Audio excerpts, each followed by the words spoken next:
Welcome to Talking Tech, our new web series where we talk with Hillsborough teachers about their experiences with virtual teaching and learning. I'm Todd McDonald, the Technology Integration Coordinator here in Hillsborough, and with me is Mary Ellen Wilson. And I am the tech coach at Hillsborough Middle School and Auten Road Intermediate School. And today we are talking tech with the Blevins family, Hillsborough's first family, about how they're finding balance while teaching from home. First, we'll just a brief introduction. So who are you? Do you guys have a couple name, like a Brangelina kind of thing we should go by? Dino Mel. Dino Mel. Or Dino Mel. I mean, that's pretty good. And just, tell us who you are and what you teach. I'm Dayton Blevins. I teach 8th grade literacy, reading, and writing at the middle school. And I'm Melissa, and I teach a couple things, 9th grade Honors English 1 at the high school and public speaking as well. All right, so Dino Mel, let's talk tech. So what was your biggest success with virtual learning and teaching so far? One thing I thought that went really, really well, and I was really nervous about trying this, was I made virtual groups, basically, where my kids, I have my kids in my classroom set up in 6 tables. That's what my classroom looks like. So they're used to working in groups on all kinds of stuff.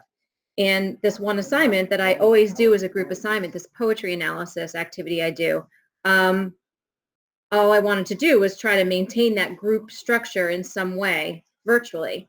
So I basically assigned the groups the same, like I assigned each group a different poem, and then they had a sheet that they had to fill out collectively.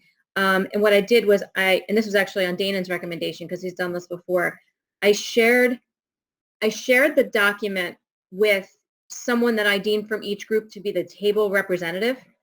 So I only shared it with 6 students who then shared their document with the rest of their group so that they could work together on one document. They weren't, because I didn't want the whole class on the same document. That would have been chaotic and not That's a really smart way to do group work and divvy up materials. It would have been chaotic if I tried to do it like that. So so that seemed to work really well, and that was a 2-day activity. So I let them work kind of independently on the first day, and of course I said, no, if you need to get a hold of me, if you want to talk to me, let's arrange a quick little Google Hangout if we need to, blah, blah, blah. But they didn't. We just kind of left it alone. But then I kind of tried to treat it like, what would I do if I was going to be walking around to each table? Well, I'd be sitting with them for a few minutes and checking to make sure that they're on the right track, seeing if they have any questions or anything like that. So I wanted to try to simulate that electronically in some way. So fortunately, I reached out to you, Mary Ellen, who was extremely helpful in helping me set this up. So basically what I did was through the calendar, I actually created, hold on, let me grab this computer. Through the calendar, I actually created like group hangout meetings. Hold on, I'm going to share my screen so you can see what it looks like on the calendar. Okay, so can you see this, you guys? Yep, we can see it. Okay. Yep. So this was Friday, March 20th, and what I did is, I don't know if you can see this, that's grayed out because I already did it, but I basically created for the session, for the time period that was period 4 or 5 at the high school, I set it up for 9:39 to 10:09. That's the half an hour that I get for my period 4 or 5 class. And I created 6 different group meetings. And basically this is representative of the 6 groups I have them in my classroom. So, all of these people sit together at a classroom, in the classroom. So then what I did was I told the students, you need to be on the call from 9:39 to 10:09. Just turn it on. You can talk with each other, continue working. And then I will jump in to each group for about 5 minutes. I literally had 5 minutes with each person, or each group rather, before time would be up. And so everyone was there.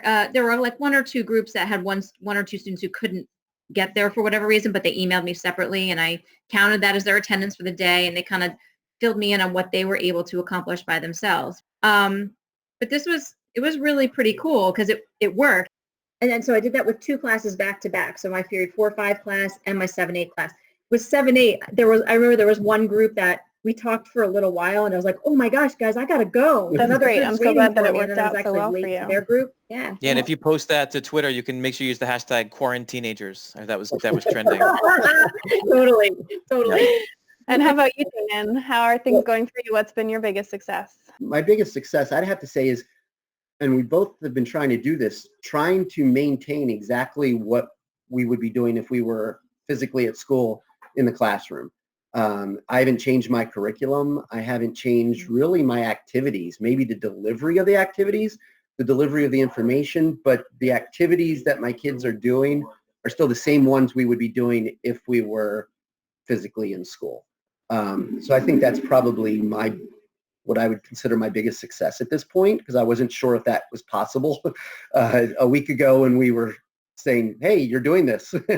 Okay. That's great to hear. I'm glad that things are you're able to maintain your curriculum and maintain the way that you've been teaching. You mentioned before that you've been checking assignments and answering questions about new assignments and posting. So how are you handling getting all of that information out to your students? What is your method?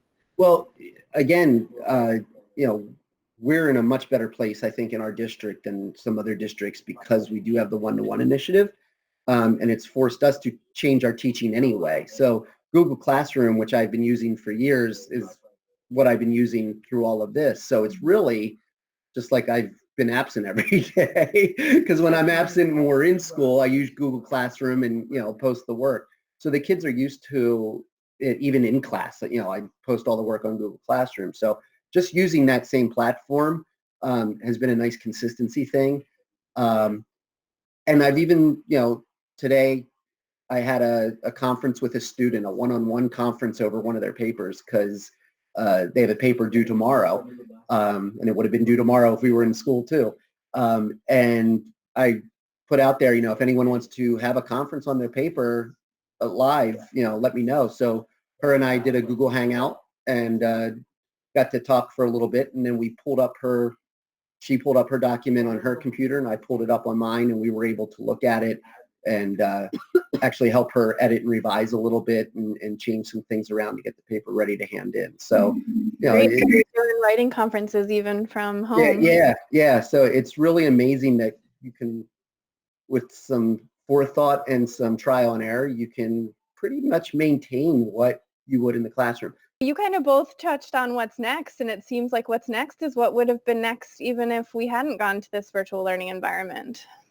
I was saying earlier how the method that I used before with the scheduling of those Google Meets was with my English class while they were working on some poetry. But I also teach public speaking, which has presented a really unique challenge. Now, fortunately, the timing was such that we were just finishing our demonstration speeches. Unfortunately, I do have a few kids who still have to do them. So I'm trying to figure out how I'm going to make that happen. But that's neither here nor there at this point. But we are getting to the place where we're starting our informative speaking process. So right now they're working independently on collecting information and developing their outlines for their speeches. And so, it is a public speaking class. So they really should have an audience of more than just me as the instructor. So I think what I'm going to try is to have them, I have some goofballs in those classes. So I'm more anxious about classroom management from a distance than I am anything else, but I'm going to try to do it as a Google Meet where everybody pins the person who's speaking and mutes their camera and their microphone so that only the person who's supposed to schedule to speak that day will speak. Although I can probably get like 2 people in a day and then have them present their screen so that they can show their Google slideshow along with it, because one of the lessons that I spend a lot of time on with them is developing, really the do's and don'ts of slideshow presentations. So that's important to have in there as a part of the assignment. So it's great that we can do the screen sharing because I really want them to have that experience as well. So this will be interesting.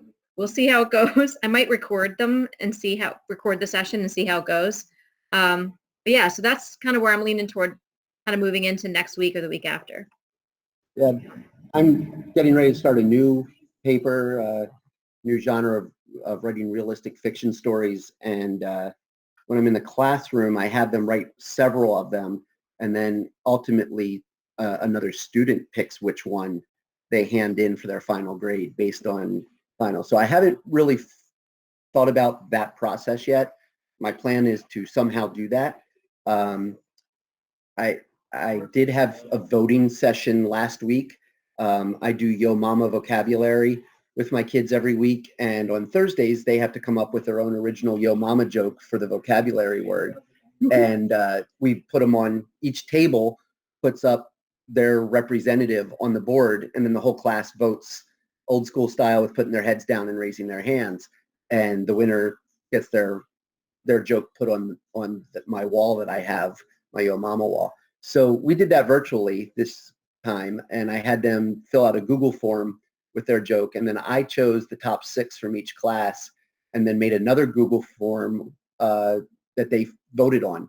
And so I just released the winners this morning, and the kids were commenting on the winners and stuff just like they would in class, which was great. I want to thank you guys so much. It was great to see you. We're glad you haven't killed each other yet. Anything else, Mary Ellen, you'd like to add?